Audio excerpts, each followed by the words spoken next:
Hello guys, welcome to my channel.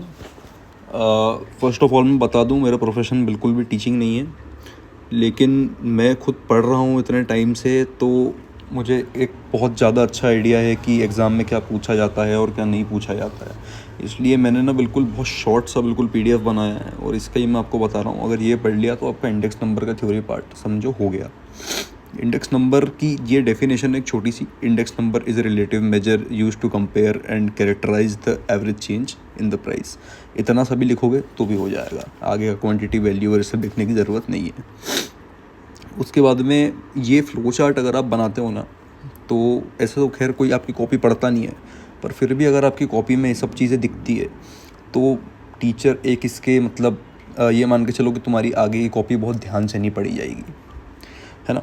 जैसे types of index numbers में price index, value index, quantity index तुमने ऐसे लिख दिया। तुम चाहो तो स्क्रीनशॉट ले सकते हो या फिर डिस्क्रिप्शन में मैं मेरा फ़ोन नंबर डाल दूंगा, तुम मेरे को हाई व्हाट्सएप करना और मैं तुमको पीडीएफ भेज दूंगा मेरे दूसरे भी नोट्स है दूसरे टॉपिक्स के। वैल्यू इंडेक्स नंबर की डेफिनेशन है, फॉर्मूला है। क्वांटिटी इंडेक्स नंबर की डेफिनेशन है, टाइप्स है। उसके बाद में ये वाला अगर तुमने भाई साहब अगर ये वाला तुमने बना दिया ना फ्लो चार्ट, सेकेंड पेज पे जो ये है, ये अगर बना दिया तो समझो तुम भाई फाड़ दोगे। इतने में तो भाई टीचर फ्लैट है। उसके बाद में प्राइस इंडेक्स की डेफिनेशन है, कंज्यूमर प्राइस इंडेक्स है, होलसेल प्राइस इंडेक्स है। ये सब आपको पढ़ना पड़ेगा, इस पर एक्सप्लेन करने जैसा कुछ भी नहीं है और इसका एक्सप्लेनेशन आपको कहीं काम भी नहीं आने वाला। लिमिटेशंस दे रखी इंडेक्स नंबर्स की, इसको आप पढ़ लेना अच्छे से।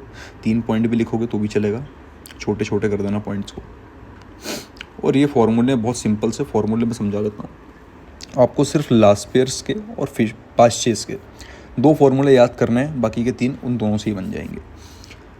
जैसे first column divide by second column into 100, ये मैं बता रहा हूँ, ऐसे मैंने याद किया था, ठीक है। आप लोग का जो भी तरीका है, जैसे P1 Q0 upon P0 Q0 into 100, first column upon second column into 100, third column into fourth column into 100 Paasche का फॉर्मूला है। अब इन दोनों फार्मूले को अगर आप नोटिस करोगे, इंटू 100 को हटा के, तो formula 1 plus formula 2 into 100 upon bye 2, ये डॉर्बिश का बन गया आपका। फिशर्स में सेम कुछ नहीं होगा, फार्मूला डॉर्बिश जैसे ही रहेगा, मल्टीप्लाई लग जाएगा, रूट लग जाएगा, इंटू 100 हो जाएगा, बस। मार्शल का फार्मूला डॉर्बिश जैसा ही है, बस इसमें दोनों जो क्वांटिटीज़ अलग अलग है, इसको आपको दोनों को मिला देना है। P1 Q0 plus P1 Q1 upon P0 Q0 plus P0 Q1 into 100 और ब्रैकेट में डाल के उसको आप सॉल्व कर लेना, इतना तो कर ही लोगे। Thank you. और अगर आपको ये पीडीएफ चाहिए या फिर दूसरे भी नोट्स चाहिए दूसरे कोई चैप्टर के, तो आप मुझे व्हाट्सएप कर सकते हो, मैं नीचे नंबर डाल देता हूँ मेरा। Thank you. Like, subscribe and share.